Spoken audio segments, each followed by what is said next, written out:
Tá pronto?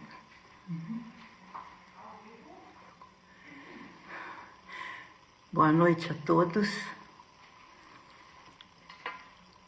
Que a graça de Deus nos mantenha unidos no mesmo sentir essa noite, em que nós vamos falar sobre Jesus, a divina esperança.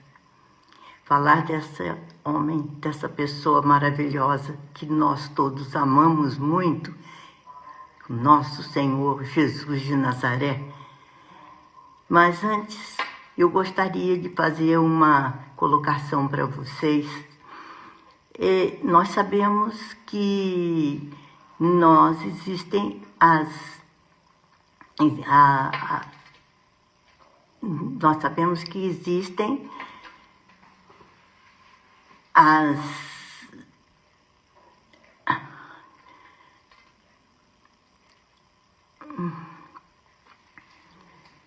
meu Deus do céu. Tô de cabeça. Tá de cabeça? Bom, fica tranquilo. Não, desculpem. Tá nervosa? Controlando a garganta um pouquinho. Vou pegar? Ela foi pegar uma água para mim. Nós sabemos que existem as virtudes humanas e as virtudes teologais. As virtudes humanas, como vocês conhecem bem, elas são aquelas que nós cultivamos no nosso relacionamento com as pessoas. E as virtudes teologais são aquelas que são infundidas em nós pelo Espírito Santo. As virtudes humanas, para poderem ser sustentadas, para serem fortalecidas, elas têm que ser alimentadas justamente pelas virtudes teologais. Então, filhos, o que acontece é que nós, para poder recebermos essas virtudes teologais que são infundidas em nós pelo Espírito Santo, nós precisamos ter um encontro com Jesus. Estamos unidos em Jesus. E esses encontros com Jesus é que vão nos tornando cada vez mais autênticos cristãos.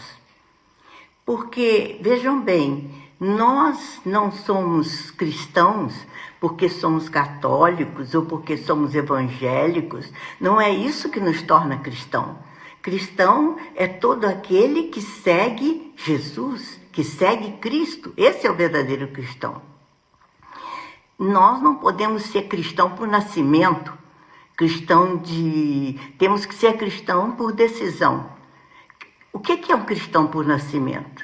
Cristão por nascimento é aquele que diz assim: eu nasci numa família católica, fui batizado, fiz primeira comunhão, então eu sou cristão. Não, não é isso, de jeito algum. Ser cristão é seguir Jesus, é tomar uma decisão. Então eu não sou cristão por nascimento, eu sou cristão por decisão. Uma decisão madura, coerente de seguir Jesus Cristo. É isso que acontece. É essa coerência que nós precisamos ter. Saber que é nessa atitude decisiva, constante, é que nós vamos seguindo Jesus Cristo. Outra coisa muito importante é nós sabermos que para ver essa intimidade com Jesus, é preciso haver um encontro quase que diário, um encontro diário com Ele. É preciso nós nos entrosarmos com a vida de Jesus, conhecer. E para nós conhecermos a Jesus, a única maneira é através daqueles nossos tempos fortes, de estar com eles umas horas separadas, recolhidas em Jesus Cristo.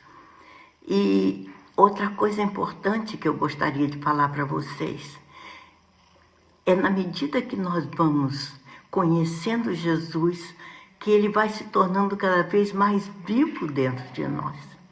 E Jesus passa a ser a grande esperança nossa, justamente nesses encontros, nesses momentos que estamos juntos, porque Ele vai se vivificando em nós.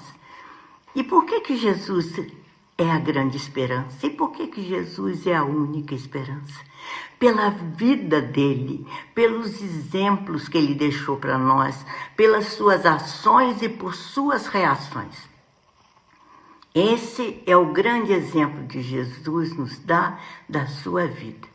Vamos ver alguns exemplos da vida de Jesus para ver como que nós podemos encaixar, confrontar nossa vida com a dele e poder ir tomando essas atitudes para que ele se torne para nós uma esperança de nos tornarmos pessoas melhores. Como podemos fazer isso? Então eu vou contar para vocês alguns lances da vida de Jesus que vocês conhecem, mas que eu vou me deter neles de uma maneira bem mais fácil da gente ir se confrontando. Por exemplo, vamos tomar aquele exemplo de Zaqueu. Zaqueu era... Desculpa. Zaqueu era um cobrador de impostos. E ele soube de Jesus, da fama de Jesus. E um belo dia, Jesus ia dirigindo para a cidade de Jericó, ia atravessando a cidade e uma multidão seguindo a ele, porque Jesus naturalmente ia parar em alguma entrada de alguma sinagoga para poder falar para o povo, para poder falar para todos. E o que aconteceu? Aconteceu que Zaqueu sobe uma árvore para poder ver Jesus. Ele vai cheio de esperança para ver Jesus. E o que acontece? Jesus para, olha para ele e diz: Zaqueu, é preciso que eu vá à sua casa esta noite e desça dessa árvore.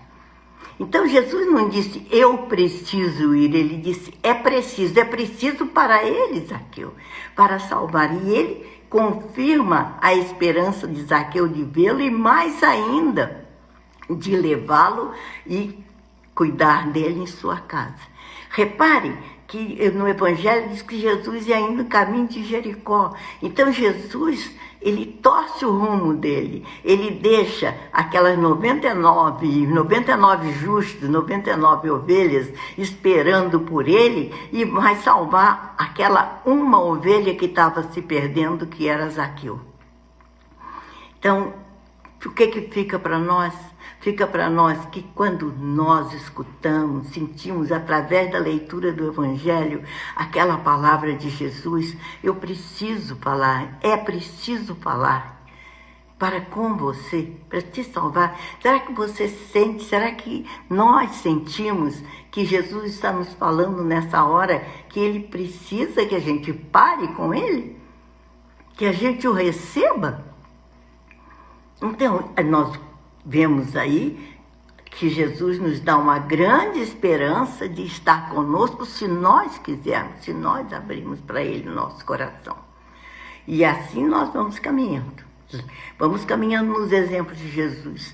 Outro exemplo grande de Jesus é a sua esperança de perdão.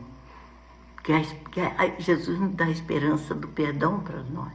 Aquela cena em que Jesus está na sinagoga, está pregando, e de repente se ouve aquele barulho, aquela gritaria, e o povo abre espaço, e Jesus vai entrando, olhando, e através do povo, e vê que vem vindo aqueles homens, trazendo aquela mulher seminua, joga aquela mulher no chão, deixando ela naquela condição ali, humilhada, envergonhada, e daquele jeito, coitada, jogada ali no chão, e diz para ele, mestre, nossa, essa mulher foi apanhada em adultério, e o senhor sabe, não é, mestre, que a lei de Moisés manda que a gente apedreja ela até morrer. O que o senhor acha? Devemos apedrejá-la? E diz no Evangelho que Jesus abaixou a cabeça e começou a riscar o chão.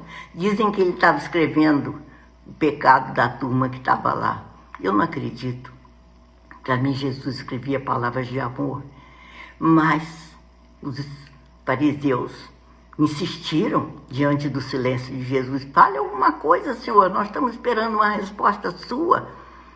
E Jesus, levantando os olhos, se ergue e diz: quem não tiver nenhuma culpa, que atire a primeira pedra. E nessa hora, todos foram deixando as pedras de lado, começando pelos mais velhos, e foram se retirando um a um. E ali, naquele silêncio que se formou, com certeza só se ouviu o soluço daquela pobre mulher. E Jesus perguntou para ela: filha, ninguém te condenou? Ela falou: não, mestre. E ele disse: então, vá em paz, eu também não te condeno. E, gente, é uma coisa que nós temos que nos deter aí, nessa lição de amor que Jesus dá para nós, porque ele não tinha pecado, ele podia ter atirado a pedra. Ele era o único que podia tirar a pedra ali, era ele. E ele não atira a pedra. Porque, sabe por quê? Porque quem ama não atira a pedra em ninguém. E Jesus amava muito. Essa é a nossa esperança, filhos. Não só de nós estamos perdoados e recebidos por Jesus, mas de amar como Jesus amava. E nesse evangelho, Jesus mostra para nós que todas as pessoas são dignas de amor, dignas de amor. E nós paramos e ficamos pensando ainda o que mais poderíamos falar de Jesus. Outro exemplo de Jesus, Judas. Jesus começou a sentir, não é porque Jesus era Deus que ele ficou sabendo que ia na cabeça de Judas, que Judas ia traí-lo, não é por isso. Era pela sensibilidade dele como homem, sensibilidade de um amigo. Então nós percebemos quando um amigo está se afastando de nós. Nós percebemos quando um amigo deixa de ser para nós aquele companheiro leal que nós tínhamos antes, quando ele começa a nos rejeitar, quando ele começa a ser contra nós.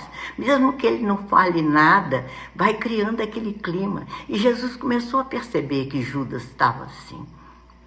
Tanto é que tem aquela cena em que aquela mulher derrama aquele perfume em Jesus. Judas diz assim: mas ela nunca devia ter gasto esse perfume jogando perfume no Senhor.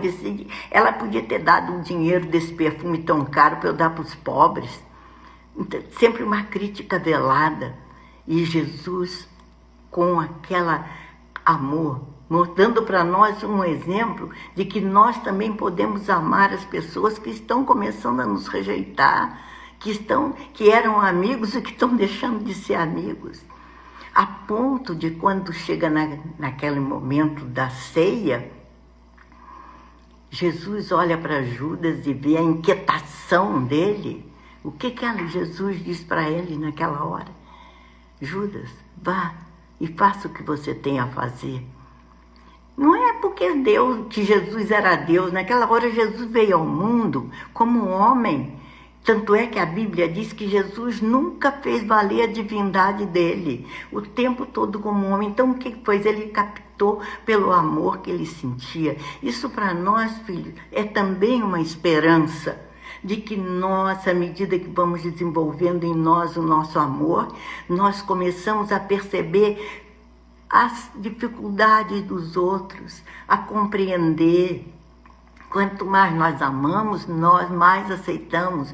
Tudo isso são esperanças de melhoria em nós. Nós viramos dizendo que o mundo está muito ruim, a sociedade está muito ruim. Quem é a sociedade? Quem é o mundo? Somos nós.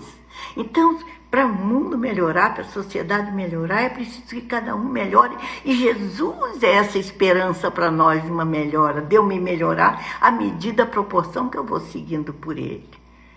E aí eu vou caminhando. Jesus me ensina a ser paciente. Como ele foi paciente com aquela mulher idosa, nós não somos pacientes com os idosos. E ele foi. E por que eu digo que ela era idosa? Porque ela estava com uma hemorragia danada há muitos e muitos anos. Diz no Evangelho isso. Que ela estava com essa hemorragia antiga. Então ela devia ter uma certa idade. E ela vai e toca no manto de Jesus, porque ela achava que se ela tocasse nele, ela ficaria curada.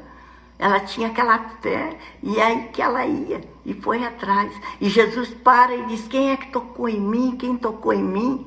Como um homem comum. E os discípulos dizem para ele assim, não, o senhor está rodeado de gente, todo mundo está ali apertando, todo mundo está ali tocando. E ele diz, não, eu senti que uma energia diferente saiu de mim. E aí o que aconteceu, filhos? Aconteceu que a mulher, ao ver aquilo, reage e diz, Senhor, fui eu que lhe toquei. E o que Jesus faz? Filha, vai em paz. A tua fé te salvou.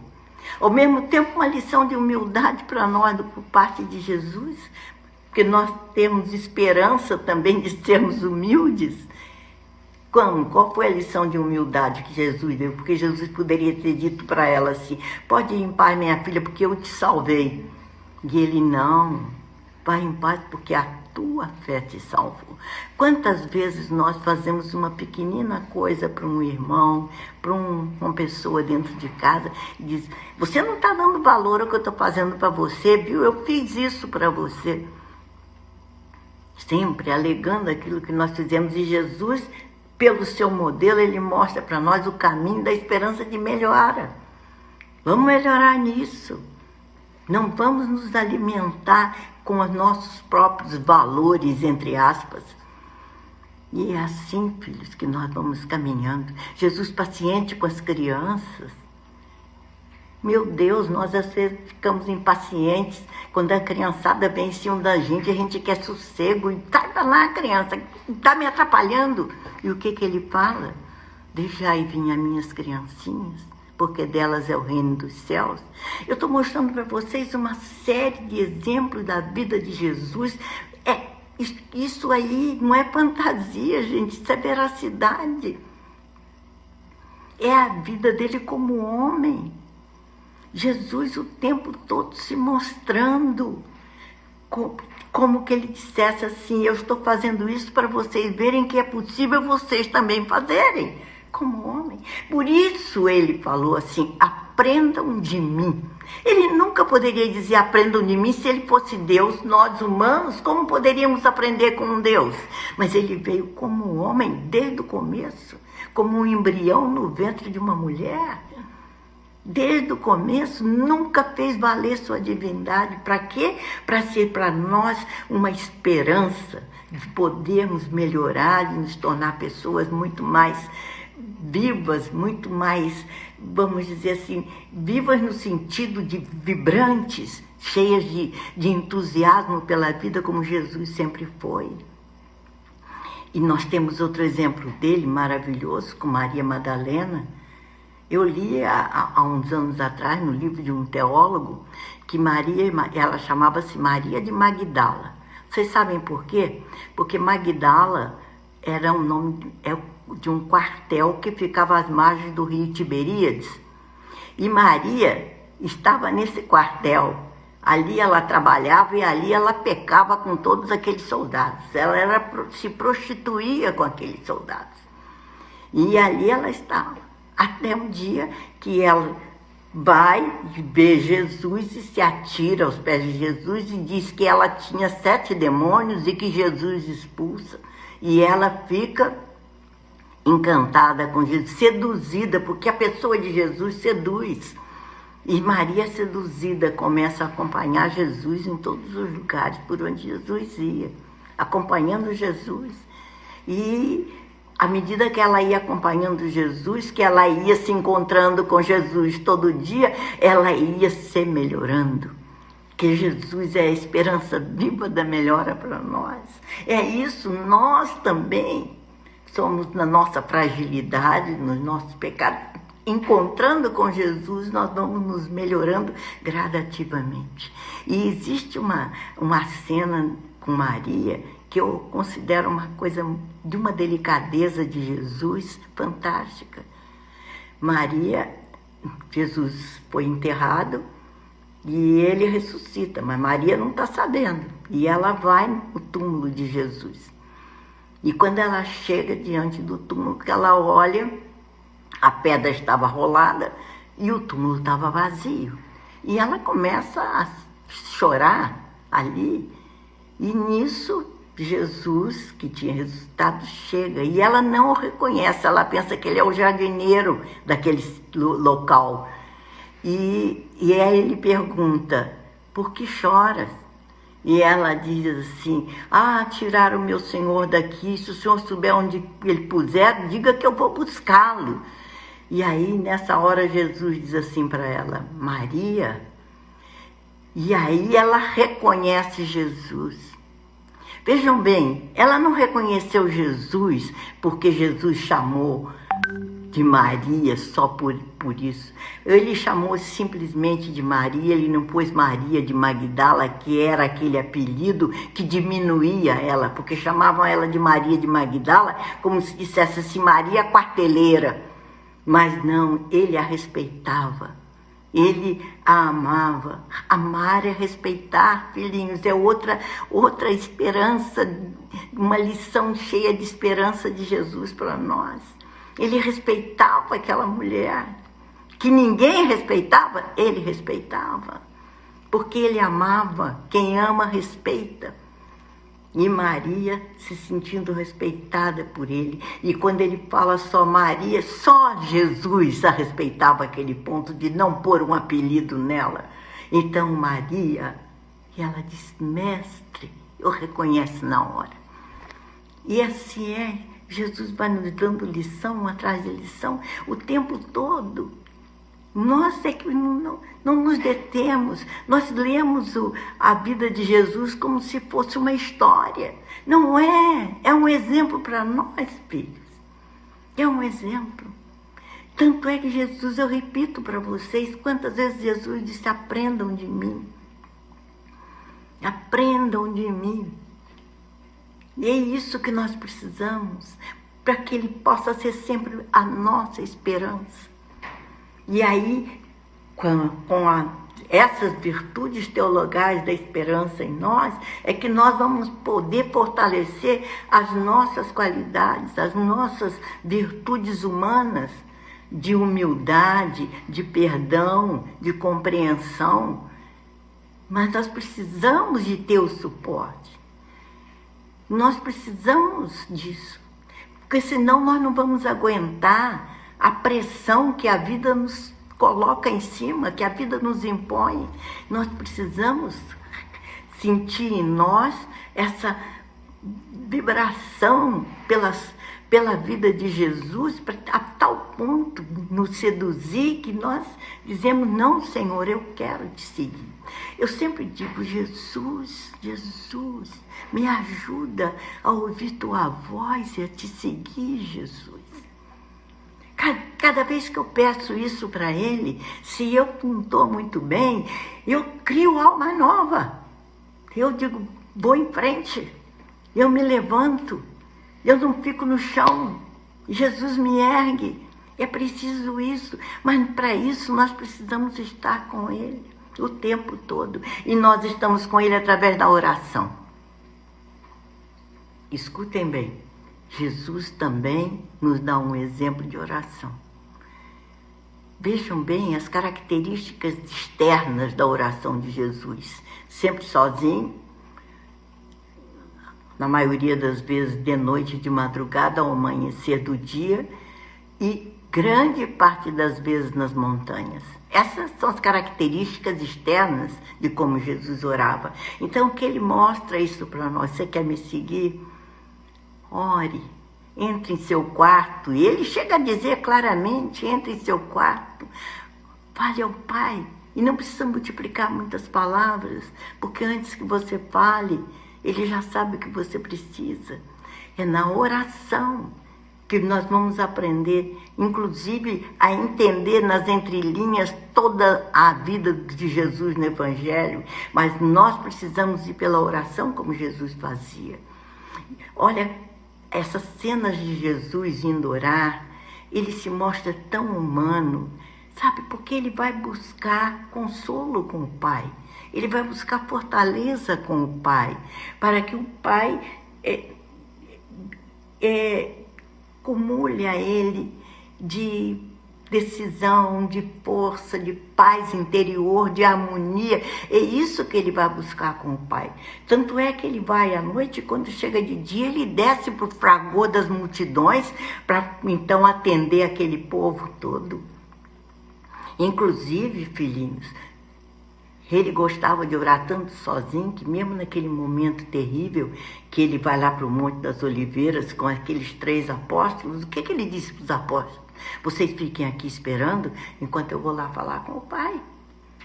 Eu vou ficar orando. Vocês orem também aqui, vigiem, e eu vou orar. E ele lá ficou sozinho orando. Nem nessa hora que nós geralmente procuramos o consolo de um outro, ele tendo os 3 ali que ele podia ter se aberto com eles, desabafado com eles, o pânico, o medo do que ele sabia, pressentia que ele ia passar. Nem nessa hora ele foi buscar reforço em quem ele sabia que realmente podia sustentá-lo. Realmente podia sustentá-lo, que era o Pai. E ele foi em busca do Pai. E ali, suando, suor de sangue e lágrimas, ele acabou fazendo a coisa mais bonita que ele deixou para nós. Sabe o que? O abandono à vontade do Pai. Essa foi a maior esperança. Não vos preocupeis. Amem o Pai. Se entreguem como eu me entreguei. Aprendam de mim a fazer a vontade do Pai. É isso, filhos. É isso que nós precisamos.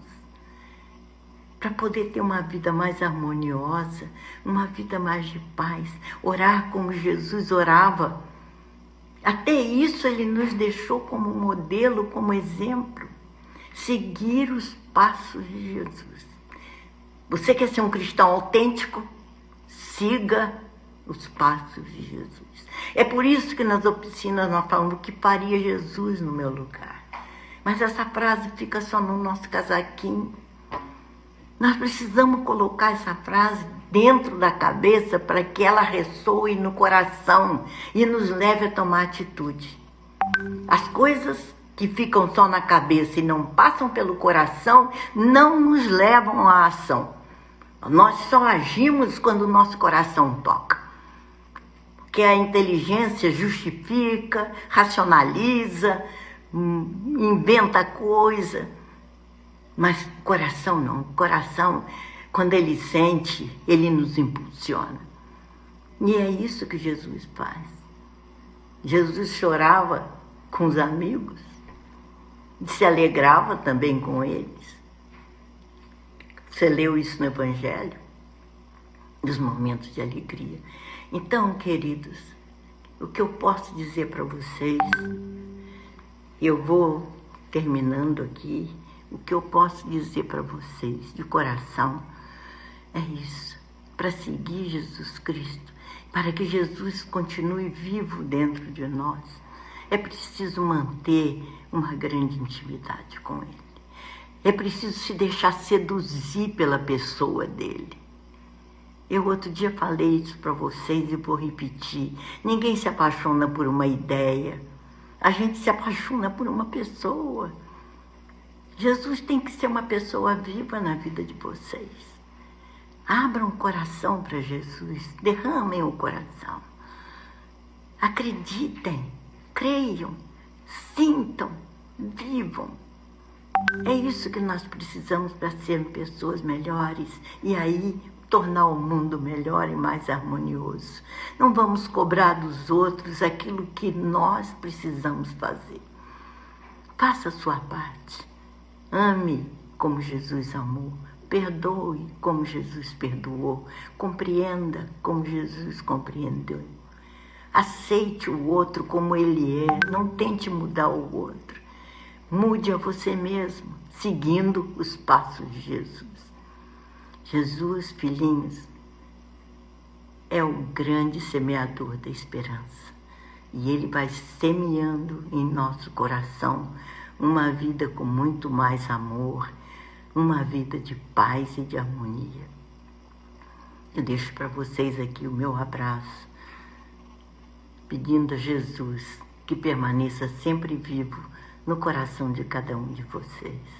Boa noite a todos.